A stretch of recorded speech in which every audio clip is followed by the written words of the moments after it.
OMG, welcome back to another video, man. How's everybody doing? Hope everybody doing wonderful. And today, man, we're gonna be watching animals that can kill themselves, literally. Sometimes a nigga need a hug or something. Well, I hope you guys enjoyed the video, man. Consider hitting that like button. Consider subscribing, man. It's all free, man. It's literally free. Some body parts so that they can defend themselves. This is crazy, bro. This is a very interesting video in my eyes. Sometimes this is those very same intriguing. body parts can hurt an animal so badly that it can easily lose its life. How exactly? I don't know what happened to that turtle. Damn, boy! We made it for you. What is that, lamb?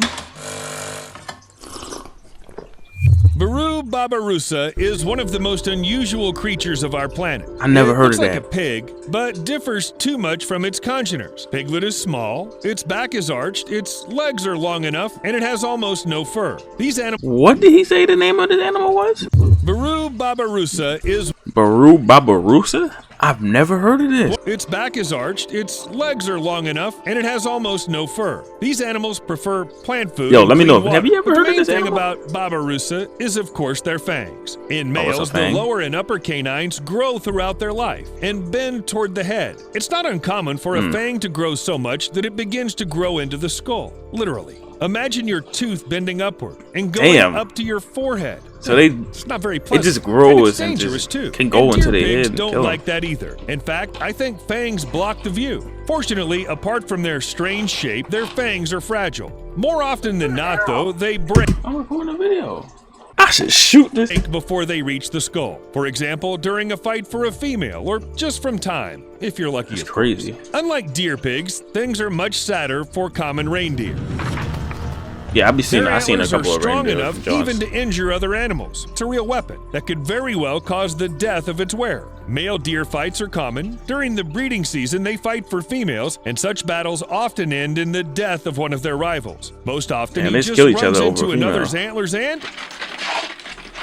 But during the fierce fight, the hapless males may also clutch the antlers so tightly that they can't deal with this situation by themselves. The end is very sad. The reindeer can't get up, can't eat, are deprived of the possibility to drink, so and he killed him? slowly or he just stuck? die. Nature can be ruthless. And if it takes place near the water, the reindeer can not only clash, but fall through the ice together. So they killed each other.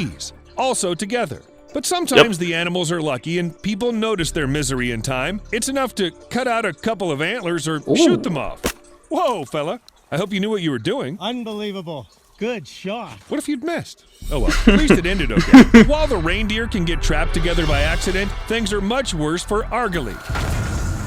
Argali? Ain't this just a ram? These wild rams are considered the largest, can weigh over 100 pounds. So they just a bigger ram. Especially if you look at their large, strong, corkscrew-shaped horns, which argali use to protect themselves from predators and to fight for females. However, despite their majestic appearance, the fate of these wild rams is sometimes tragic. The horns, which are meant to be a powerful weapon of self-defense, can lead the animal to a slow and painful death. The older the argali get, the more likely it is that their horns will begin to grow in the wrong direction and eventually pierce the ram's faces. Slowly and painfully, they will penetrate deeper and deeper until they result in death, either from infection or anyway, you get the idea. Evolution is a pretty ruthless thing. We should not thank it for such a turns and goes into the goddamn. However, human intervention too not always leads to something good. For centuries, people have been making more profitable breeds for agriculture, and it ended up, well, pretty controversial, especially when it comes to sheep. Wild species still lose most of their wool every year, so do some domestic sheep. But those that are bred for wool always regrow year-round without pause. And if you don't cut them in time, it can end very badly. Long wool is a bad option in very hot weather. Sometimes it leads to heat stress. There are also mobility issues. If a sheep with long wool lays down on a steep slope, it can't roll over from its back.